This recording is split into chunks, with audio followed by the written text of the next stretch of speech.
20 रोजी कमलवाडी येथील प्रगतशील बागायतदार श्री भास्कर विष्णू पवार यांच्या शेतामधील द्राक्ष बागेसाठी ही आज दुसरी ट्रीटमेंट चालू आहे।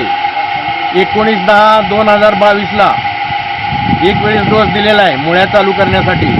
या महाराष्ट्रात अतिवृष्टी झाल्यामुळं त्या मुळ्या सगळ्या काळ्या पडलेल्या होत्या सर्व फळबागेमध्ये, तर त्याच्यासाठी SP रूट गार्ड याचा अगोदर एक डोस झालेला आहे ग्रो, आणि आज ग्रो ब्लूम प्रीमियम नायट्रोकिंग आणि स्प्रेडॉल 90 याचा डोस आज 22 तारखेला चालू आहे। त्याचे युवक शेतकरी विश्वास पवार आणि मी आज यांच्या शेतकरी या शेतामधील द्राक्ष बागेसाठी ही ट्रीटमेंट चालू आहे। तर आज हा दुसरा डोस आहे।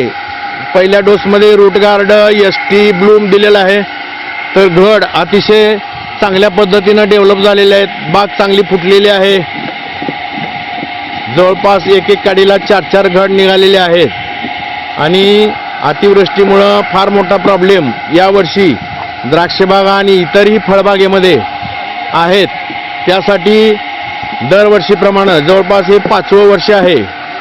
5 वर्षामध्ये कंप्लीट याला ग्रीन प्लॅनेटची औषधं दरवर्षी मी ऑक्टोबर छाटणीनंतर 2 डोस आणि एप्रिल छाटणीनंतर 2 डोस हे द्राक्ष बागायतदार दरवर्षी प्रतिवर्षी मी यांना देतो।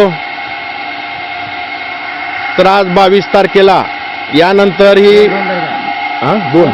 2 नोव्हेंबर 2022 यानंतर याचे रिझल्ट तुम्हाला व्हिडिओद्वारे वेळोवेळी दाखवण्यात येईल। बागेची डेव्हलप कशी झाली, घड कसे निघलेत।